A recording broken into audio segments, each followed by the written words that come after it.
नमस्कार, मैं हूं आपके साथ अभिषेक पुंडीर। संसद में राहुल का पहला भाषण और सारी बाजी पलट गई और अब दोस्त तो दोस्त, दुश्मन भी राहुल गांधी की तारीफ कर रहा है और इसी से अब देश की हवा बदल चुकी है और सभी मोदी कम लेकिन राहुल गांधी को गंभीरता से लेना शुरू कर दिया है। उसी कड़ी में राहुल गांधी के दूर विरोधी सुहेल सेठ ने पहली बार राहुल गांधी की तारीफ की है। क्या कुछ कहा है इस रिपोर्ट में देखिए।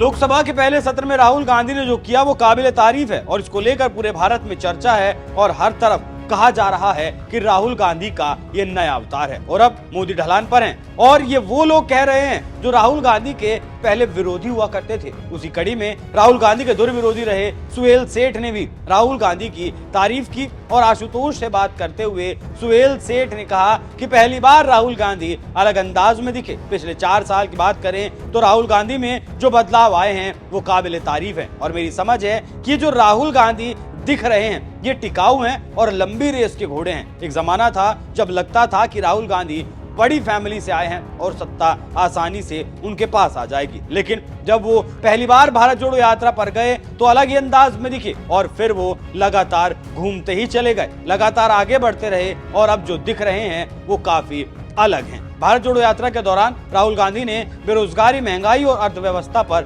बात की, जनता से जुड़ने लगे और नतीजा ये हुआ कि अब मोदी को टक्कर दे रहे हैं। संसद में राहुल गांधी का भाषण जितना वायरल हुआ उतना मोदी का भाषण वायरल नहीं हुआ।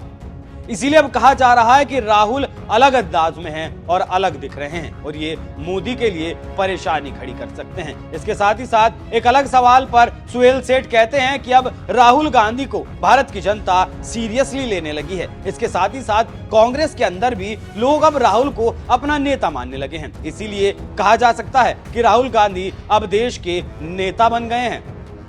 तो आप समझ सकते हैं कि कैसे विरोधियों का नजरिया बदलने लगा है और क्यों। लेकिन एक बात कही जा सकती है कि अब राहुल गांधी को अपना नेता लोग मानने लगे हैं और अपना भी रहे हैं। उसी का नतीजा है कि अब वही पुरानी बात अच्छी लगने लगी है, जबकि मोदी जो 2014 में बोलते थे वो 2024 में भी बोल रहे हैं। जनता कांग्रेस, नेहरू, इंदिरा कब तक चलेगा। जनता बेरोजगारी, महंगाई, भ्रष्टाचार से जूझ रही है। इसके साथ ही साथ हिंदू मुसलमान के मुद्दे से भी अब वो पक गई है। अब जनता को घर चाहिए, अस्पताल चाहिए, साफ पानी, साफ हवा, बिजली चाहिए। लेकिन आज भी मोदी जी मंदिर को लेकर घूम रहे हैं और लोगों को घुमा भी रहे हैं। ऐसे में जनता ने राम मंदिर को नकार दिया। 2024 में जनता ने बता दिया कि धर्म के नाम पर बेवकूफ बनाना अब छोड़ दीजिए और असली बात मुद्दे की करिए। उसी का नतीजा है कि राहुल गांधी पहले ही भाषण से आगे चल रहे हैं और मोदी पिछड़ चुके हैं। इसके साथ ही साथ राहुल गांधी ने संसद में सत्ता पक्ष को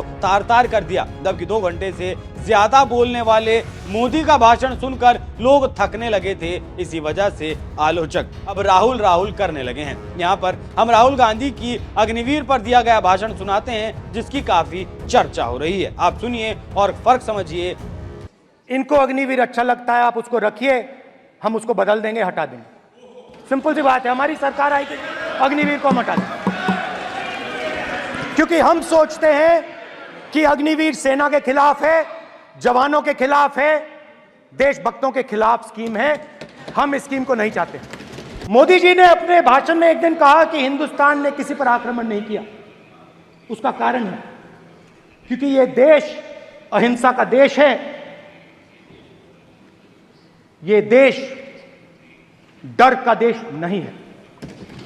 तो हमारे सारे के सारे महापुरुषों ने अहिंसा की बात की, डर मिटाने की बात की। डरो मत, डराओ मत, डरो मत, डराओ मत। और दूसरी तरफ शिव जी कहते हैं डरो मत, डराओ मत, अभय मुद्रा दिखाते हैं, अहिंसा की बात करते हैं, त्रिशूल को जमीन में गाड़ देते हैं। और जो लोग अपने आप को हिंदू कहते हैं वो 24 घंटा हिंसा हिंसा हिंसा, नफरत नफरत नफरत, असत्य सत्य असत्य।